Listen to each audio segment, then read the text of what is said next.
આકાશવાણી અમદાવાદ વડોદરા પ્રાદેશિક સમાચાર નિકિતા શાહ વાંચે છે. સૌપ્રથમ મુખ્ય સમાચાર. આજે અમદાવાદ, ગાંધીનગર, મધ્ય ગુજરાત સહિત દક્ષિણ ગુજરાતના તમામ જિલ્લાઓમાં હળવા વરસાદની આગાહી. રાજકોટ ટીઆરપી ગેમ ઝોન જેવી દુર્ઘટનાનું પુનરાવર્તન ન થાય તે હેતુથી રાજ્યના ગૃહ વિભાગે નવા નિયમો તૈયાર કર્યા. નાગરિકો 25 જૂન સુધી મંત્રાલયને મોકલી શકશે વાંધા અને સૂચનો. રાજ્યભરની શાળાઓમાં આજથી નવા શૈક્ષણિક સત્રનો પ્રારંભ. રાજ્યભરમાં આવેલી 556 આઈટીઆઈની 1.54 લાખ બેઠકો પર પ્રવેશ માટે નોંધણી માટેની તારીખ 30 જૂન સુધી લંબાવવામાં આવી. અને ગુજરાતની કૃષિ યુનિવર્સિટીઓમાં ગત વર્ષથી અમલી પ્રાકૃતિક કૃષિ પદ્ધતિ અંગેનો અભ્યાસક્રમ આગામી શૈક્ષણિક વર્ષથી સમગ્ર દેશની કૃષિ યુનિવર્સિટીઓમાં અમલી બનશે. સમાચાર વિગતવાર. હવામાન વિભાગે ચક્રવાતના કારણે રાજ્યમાં આગામી 7 દિવસમાં હળવાથી મધ્યમ વરસાદની આગાહી કરી છે. જ્યારે આજે અમદાવાદ, ગાંધીનગર, મધ્ય ગુજરાત સહિત દક્ષિણ ગુજરાતના તમામ જિલ્લાઓમાં હળવા વરસાદની આગાહી છે. નવસારી જિલ્લાના અમારા પ્રતિનિધિ જણાવે છે કે નવસારી જિલ્લામાં આજે વહેલી સવારથી વરસાદ વરસી રહ્યો છે. રાત્રે 2 થી સવારે 6 વાગ્યા સુધીમાં નવસારી, જલાલપોર, ચીખલી, ગણદેવી તાલુકાઓમાં હળવો વરસાદ નોંધાયો છે. દરમિયાન રાજ્યમાં છેલ્લા 24 કલાકમાં સૌથી વધુ 42 ડિગ્રી સેલ્સિયસ મહત્તમ તાપમાન બનાસકાંઠાના ડીસા, રાજકોટ અને સુરેન્દ્રનગરમાં નોંધાયું છે. જ્યારે કંડલા એરપોર્ટ અને વલ્લભ વિદ્યાનગરમાં 41 ડિગ્રી, અમદાવાદ, ગાંધીનગર અને અમરેલીમાં 40 ડિગ્રી સેલ્સિયસ તાપમાન નોંધાયું છે. આ સિવાયના તમામ જિલ્લા અને શહેરોમાં મહત્તમ તાપમાન 40 ડિગ્રીથી ઓછું રહ્યું છે. રાજ્યના ગૃહ વિભાગે રાજકોટ ટીઆરપી ગેમ ઝોન દુર્ઘટના જેવી દુર્ઘટનાઓનું પુનરાવર્તન ન થાય તે હેતુથી the Gujarat amusement rides and gaming zone activities safety rule 2024 બનાવ્યા છે. આ નિયમો અંગે કોઈપણ નાગરિકે પોતાના વાંધા અને સૂચનો આગામી 25 જૂન સુધીમાં ગૃહ વિભાગના ઈમેલ આઈડી home@gujarat.gov.in પર મોકલી આપવાના રહેશે. રાજ્ય સરકારના પ્રવક્તા મંત્રી ઋષિકેશ પટેલે વધુમાં આ મુજબ જણાવ્યું. ખૂબ કરુણ બનાવ ગુજરાત રાજ્યમાં બન્યો અને એ બનાવની ગંભીરતા અને સાથે કરુણતા જોતા જે પણ કોઈ કસૂરવાર હશે, જેના સામે જે પણ પ્રકારની કાર્યવાહી કરવાની હશે તો એ કરવા માટે સરકાર બિલકુલ કટિબદ્ધ છે અને સખ્તમાં સખ્ત પગલાં લેવા માટે સરકારને ક્યાંય કોઈ પણ પ્રકારની હિચકિચાટ નથી. આ બાબતની અંદર સરકારે ખૂબ ગંભીરતાપૂર્વક આ કરુણ અને ન બનવા જેવો જે બનાવ બન્યો છે એને સુઓ મોટે જાતે કરીને પણ ભવિષ્યની અંદર જ્યાં આગળ વસ્તી કે જેવા કે મોલ્સ છે, હોસ્પિટલ્સ છે કે આ તમામ બાબત એ કાયદાઓમાં પણ જરૂર પડે ત્યાં સુધારો વધારો કરી અને એમાં કાર્યવાહી કરવાની દિશામાં સરકાર આગળ વધી. રાજ્યભરની 54,000થી વધુ શાળાઓમાં આજથી નવા શૈક્ષણિક સત્રનો પ્રારંભ થયો છે. 35 દિવસના ઉનાળુ વેકેશન બાદ આજથી શાળાઓ ફરીથી શરૂ થઈ છે. અત્રે ઉલ્લેખનીય છે કે આગામી 27 થી 29 જૂન દરમિયાન શાળા પ્રવેશોત્સવનું આયોજન કરવામાં આવ્યું છે. રાજ્યભરમાં આવેલી 556 ઔદ્યોગિક તાલીમ સંસ્થાની 1.54 લાખ બેઠકો પર પ્રવેશ માટેની નોંધણી કરાવવાની તારીખ 30 જૂન સુધી લંબાવવામાં આવી છે. અગાઉ નોંધણી માટેની અંતિમ તારીખ 13 જૂન એટલે કે આજ સુધીની હતી, જે લંબાવીને 30 જૂન કરવામાં આવી છે. આ સમાચાર આપ આકાશવાણીના અમદાવાદ વડોદરા કેન્દ્ર પરથી સાંભળી રહ્યા છો. આ સમાચાર આપ અમારી YouTube channel AIR news Gujarat પર પણ સાંભળી શકશો. વધુ સમાચાર માટે આપ અમારા ટ્વિટર હેન્ડલ AIR_news_ABAD ને ફોલો કરી શકો છો. ગુજરાતની કૃષિ યુનિવર્સિટીઓમાં ગત વર્ષથી અમલી પ્રાકૃતિક કૃષિ પદ્ધતિ અંગેનો અભ્યાસક્રમ આગામી શૈક્ષણિક વર્ષથી સમગ્ર દેશની કૃષિ યુનિવર્સિટીઓમાં અમલી બનવા જઈ રહ્યો છે. આ માટેની સૌપ્રથમ બેઠક ગાંધીનગરના રાજભવન ખાતે યોજાઈ હતી. રાજ્યપાલ આચાર્ય દેવવ્રતના માર્ગદર્શનમાં દેશના 12 વૈજ્ઞાનિકો દ્વારા આ અભ્યાસક્રમ તૈયાર કરવામાં આવ્યો છે. હવે આ અભ્યાસક્રમ ભારતીય કૃષિ અનુસંધાન પરિષદ દ્વારા દેશની તમામ કૃષિ યુનિવર્સિટીઓમાં અમલી બનાવવામાં આવ્યો છે.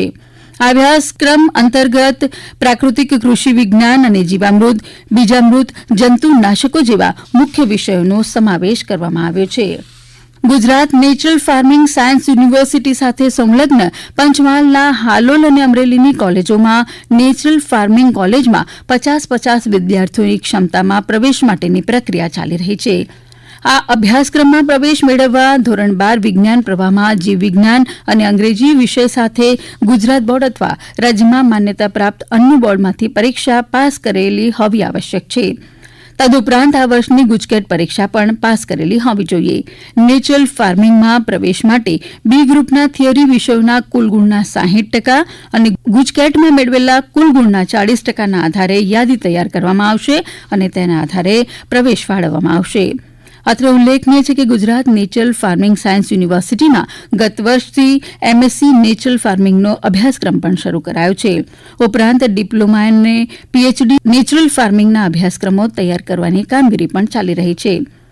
હાલોલના યુનિવર્સિટીમાં પ્રવેશ મેળવનારા વિદ્યાર્થીઓ માટે પ્રાકૃતિક ભોજન સાથે હોસ્ટેલ વ્યવસ્થા પણ ઉપલબ્ધ છે.